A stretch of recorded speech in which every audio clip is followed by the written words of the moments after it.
Hey guys, Dennis here, Muddy Water Search and Recovery.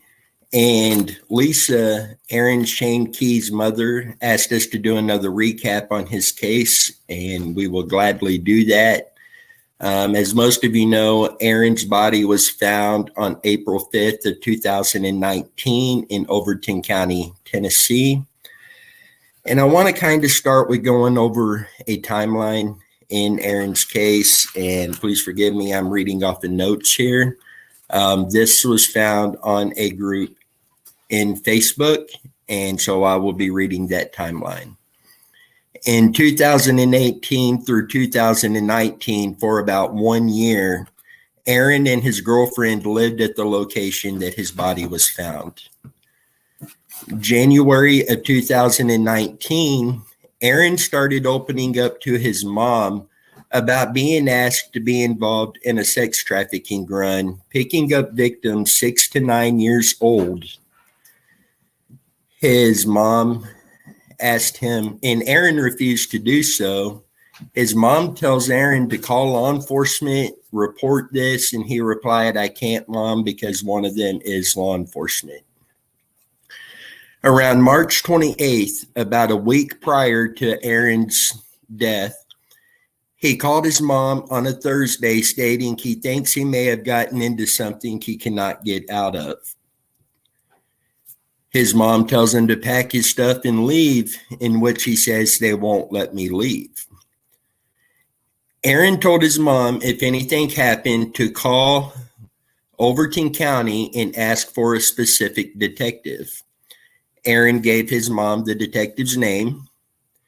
Aaron says he was helping his cousin with a manufacturing charge. This cousin was known at the location that Aaron's body was found. Around March 29th, 2019, after talking with his mother, Aaron talked to a friend the next day on Friday and asked to spend the night.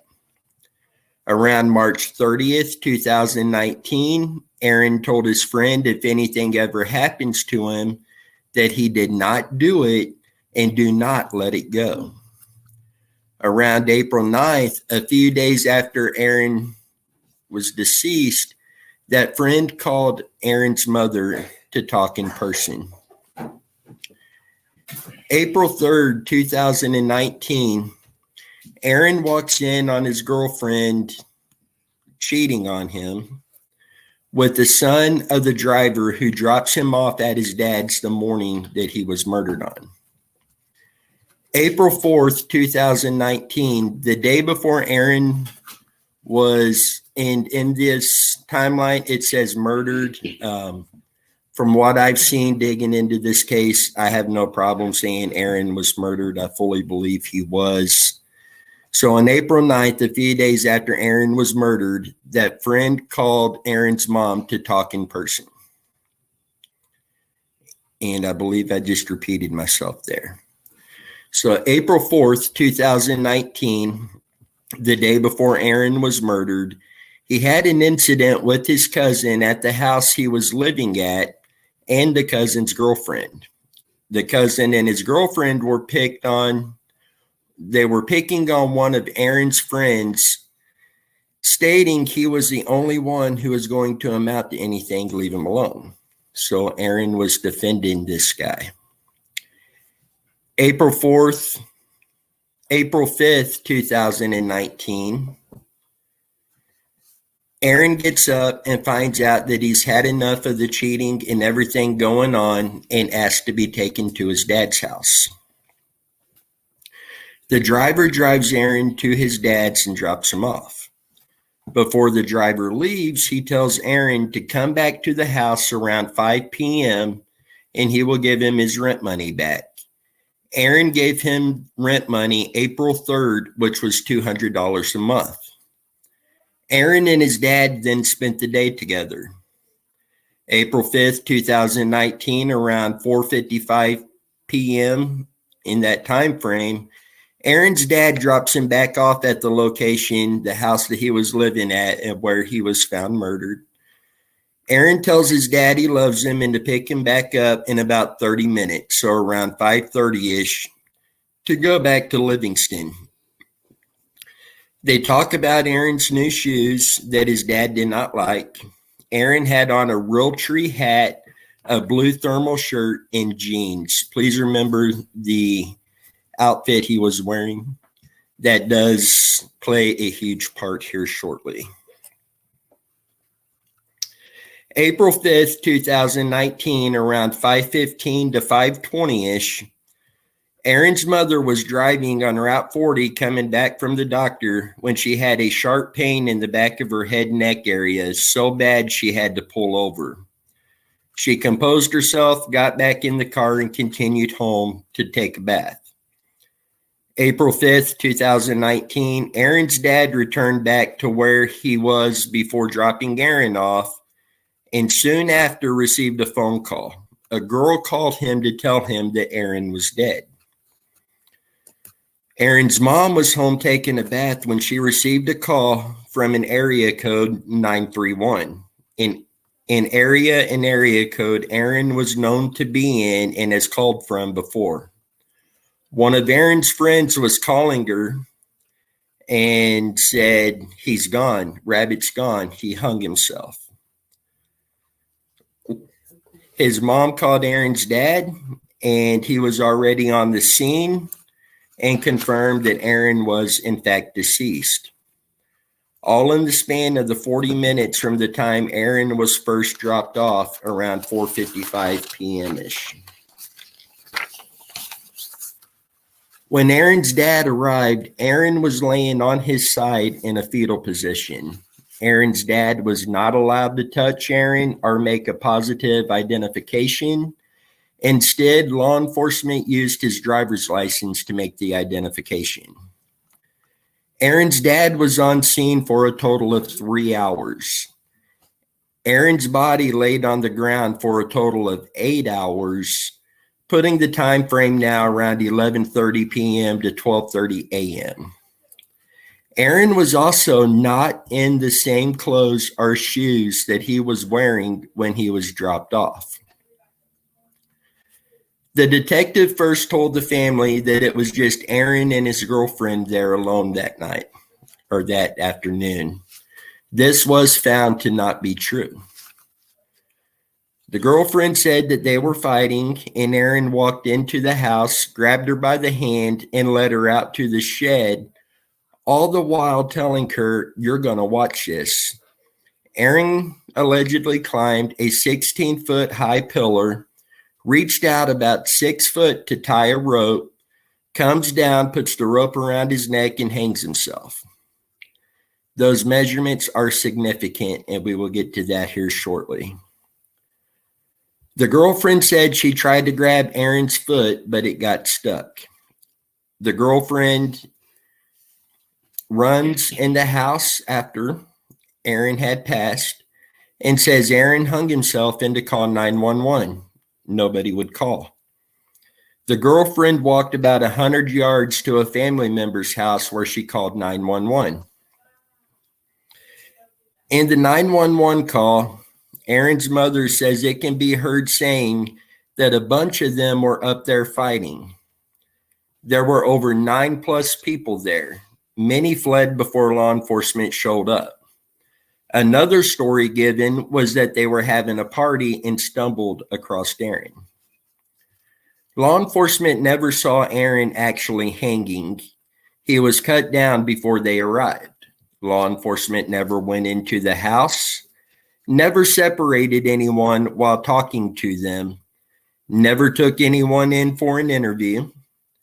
Law enforcement did not take the top part of the rope Aaron supposedly hung himself with, just the bottom half. Lisa has the top half to this day. They never found or never took Aaron's hat. Lisa has that as well. Aaron was 6'6", 245 pounds. The pillar was 16 feet high, leaving a 9.5 foot or more gap.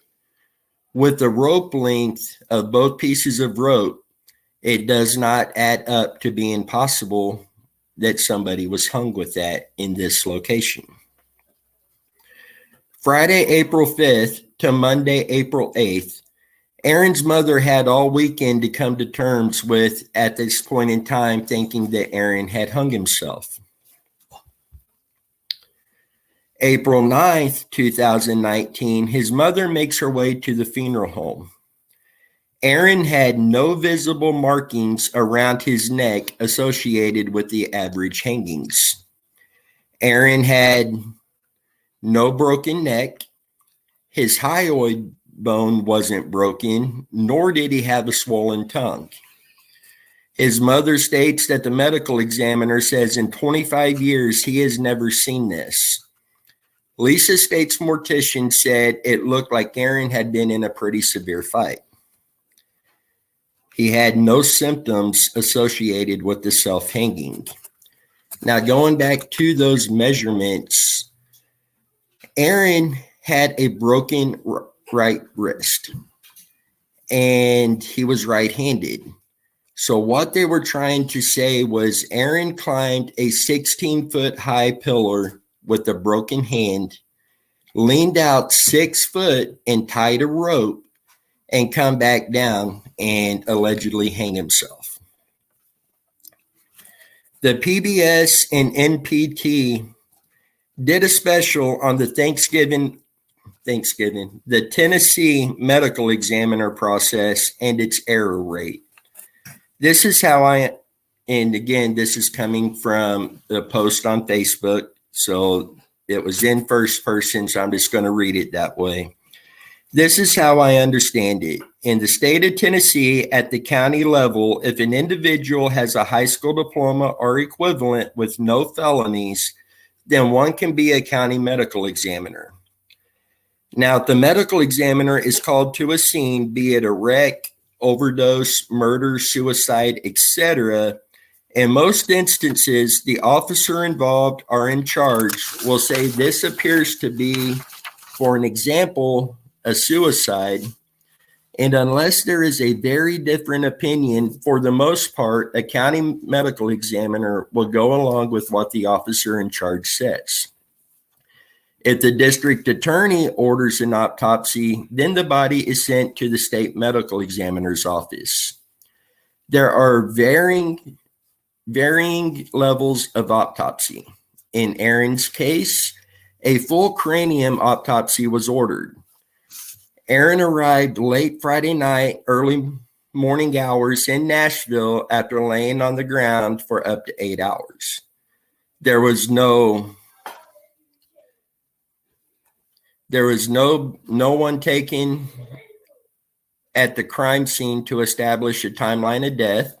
He was declared dead at 6:15 p.m.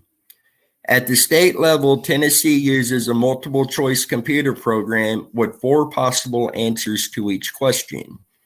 If one of the 4 answers doesn't apply, then they are to pick the answer by word phrase, even if it doesn't fit.